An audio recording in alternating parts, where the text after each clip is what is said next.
You're listening to KTWR, broadcasting from the beautiful island of Guam. Our program is heard each Sunday at 10:26 Coordinated Universal Time, broadcasting on 15200 kilohertz in the 19-meter band. Coming up next is Dxer Diary. This is KTWR, Agana, Guam, where hope knows no barriers.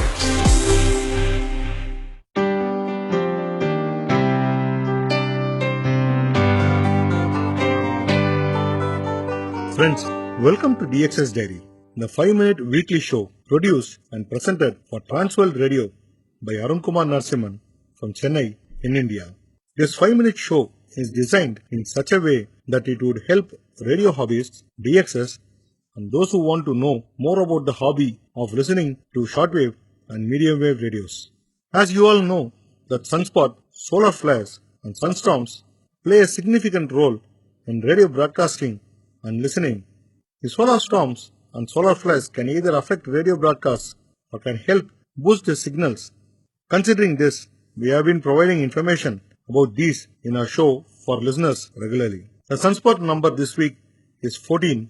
SFI forecast ranges from 70 to 72 and the A index ranges from 8 to 12.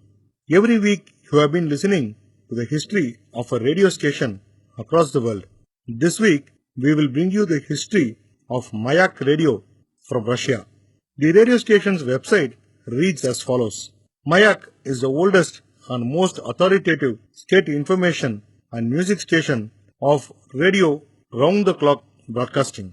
Despite its considerable age, the Mayak radio station today still enjoys immense popularity as well as a sincere love of radio listeners.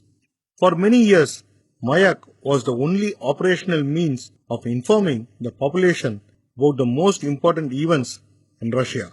The updated station format retained the basic principles of broadcasting. News bulletins continue to air at half-an-hour intervals.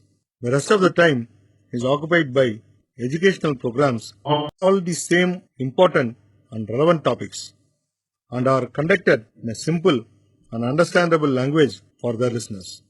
There are no recorded programs on Mayak, so at any moment, radio listeners can express their point of view on the air. One of the features of the rich and exciting broadcast is interesting dialogues with station's guests, famous politicians, musicians, cultural and sports figures.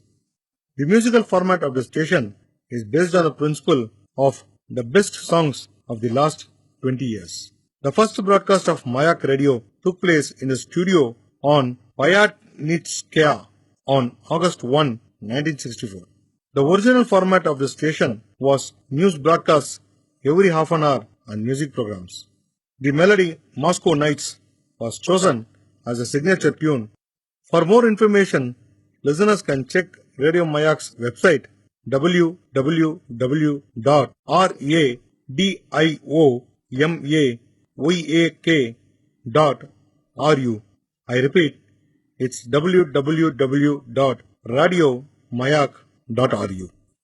Dxers Diary would like to thank Mr. K. Raja, a regular listener of our program and president of Chennai Dxers Club, Chennai, for sending us news, information from various radio stations across the world and for sending his shortwave radio logs on a regular basis. Sent to us this week, he has said that he had listened to BBC World Service English language program in 11995 kHz at 0130 hours UTC with a SIMPO of 3333 and Voice of America's Burmese language program in 17865 kHz at 0300 hours UTC with a SIMPO of 3333. We are at the end of the program now. Listeners can send their logs, band scans, reception reports, views and opinion about the program to dxersdiary@gmail.com. I repeat, it's dxersdiary@gmail.com. We do urge our listeners to keep emailing us their reception reports regularly and we will acknowledge your reception reports with a QSL card as early as possible. We request you to please be safe from COVID-19 by staying home and following SMS, continuing to do your favorite hobby, DXing. Until next week, this is Arun Kumar Narasimhan signing off. 73. Bye-bye.